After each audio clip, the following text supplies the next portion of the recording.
Mr. Lewandowski came to testify. Yesterday he said on Fox that he would answer every question we had. Today, however, he refused to answer questions like Steve Bannon that referred to anything after he left the campaign. Mr. Lewandowski said that he was not prepared to answer those questions today, but that he would return to the committee at some later date to answer those questions. This, in my view, is completely unacceptable. Now, as a committee, if we follow the practice that we maintained yesterday, we should have subpoenaed him today and compelled answers to those questions. Those questions included, by the way, did you have a conversation with the President of the United States within the last 24 hours where you discussed your testimony? That is a question he would not answer. Yesterday, Mr. Lewandowski committed publicly to answering all of our questions. However, during the day yesterday, Steve Bannon refused to answer any questions after the campaign. Today, Mr. Lewandowski has adopted that same strategy.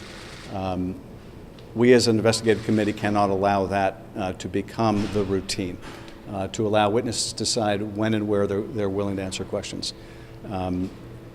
But moreover, given that another executive branch official today was fully willing to answer all these questions, it does tell us that the White House is treating Steve Bannon differently than others who served in the administration, and this committee is treating witnesses differently than they treated Mr. Bannon. Now, to me, it's inconceivable that you would come to an investigative hearing on these issues unprepared to answer questions about any event that took place either during the campaign or thereafter that was relevant to the issues we're investigating. So that, to me, is inexplicable. I can tell you that Mr. Lewandowski would not answer, and certainly not answer fully, whether he had discussed his testimony with the President of the United States.